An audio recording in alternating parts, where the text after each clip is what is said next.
2023 was truly a year for media.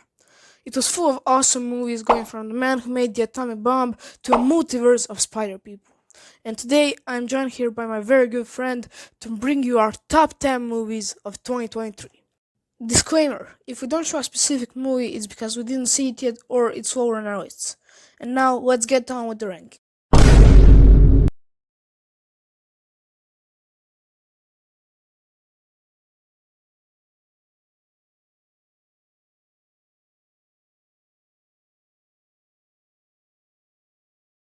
Now, both Dr. Briggs and I know that this isn't a theatrical release. It didn't premiere at theaters, it wasn't released at once, but goddamn is this movie awesome. It's funny, but it isn't trying to be funny, it doesn't tell jokes. But it's funny because it connects Minecraft with actually a thrilling horror story. And most fun thing and unique thing about this movie is that the main character is actually a villain. Now I know that a lot of movies did this, but in all those other movies, a main character wasn't you, the player. Main character was some sort of was a fictional. But in this movie, it's really it's kind of heartbreaking actually. I almost teared up while watching this, and it it's just awesome. Please go watch it.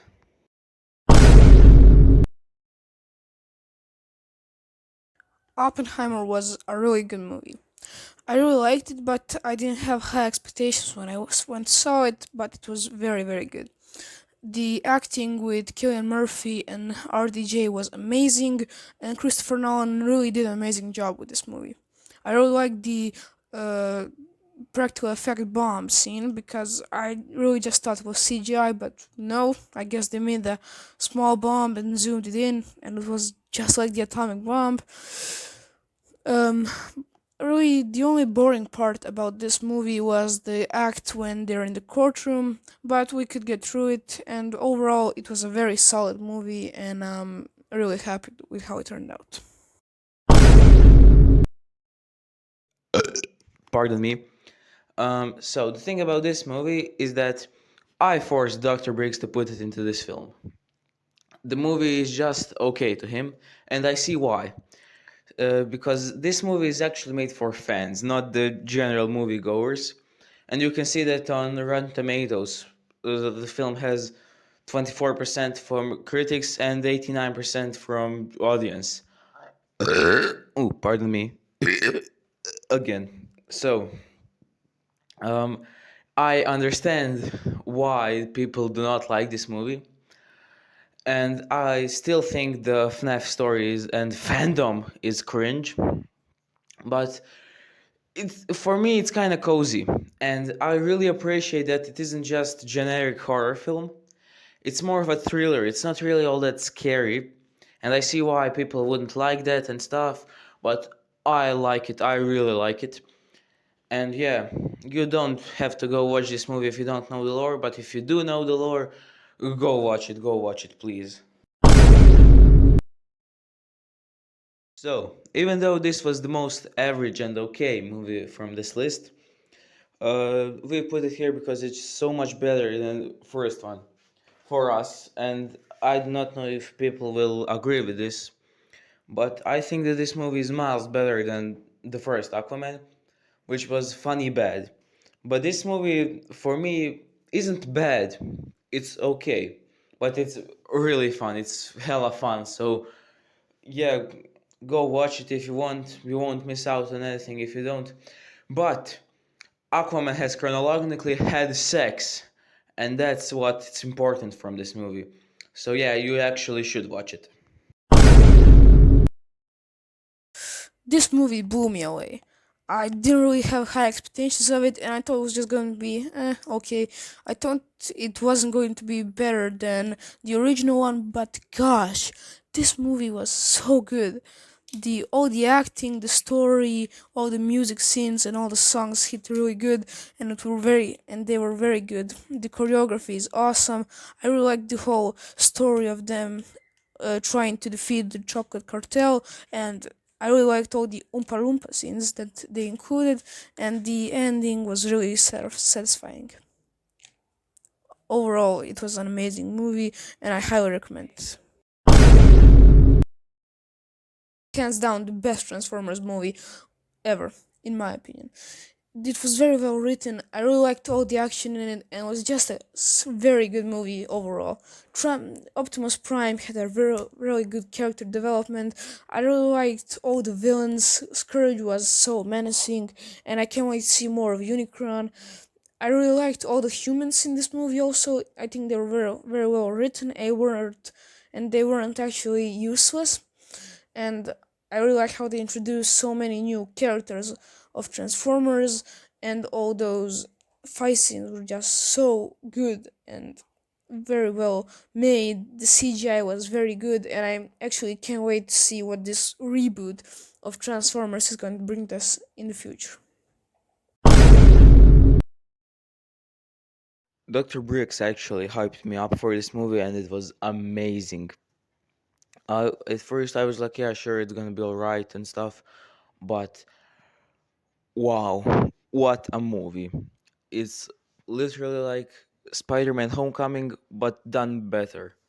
It is a bit cliche and generic, but I don't care. It's so fun, and it let it. I was exiting the theater feeling wow. It's just amazing. If you haven't seen it, please go watch it. It's worth it. I don't think it's in theaters anymore, but I don't care. Watch it any way you know. It should be on HBO Max. Please just watch it. It's so awesome.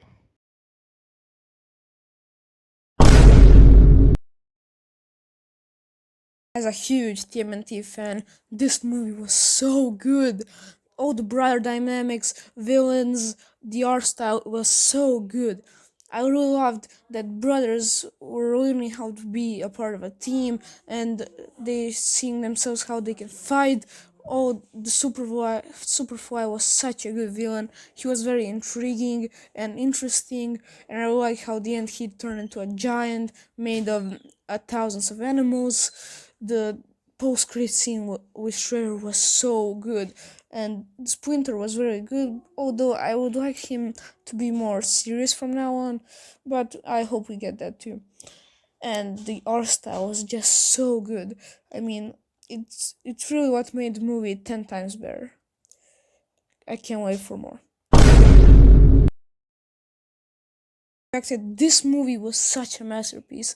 I mean, it was so well written, the art style is amazing, the characters were so good and well written, the Miles' story was so good, and the fact that he wasn't supposed to be Spider-Man but he did become it was so awesome. The villain, the Spot, it was very good and intriguing. I really like how he went from a C tier character to a S tier villain. It's very good, and he became a multiversal threat. All the characters and cameos were amazing. I really liked how they made Spider Punk and Spider Man Indiana characters. They're probably my favorites. And Miguel O'Hara was so well written with how he's trying to stop the multiverse from colliding and willing to sacrifice people while doing it.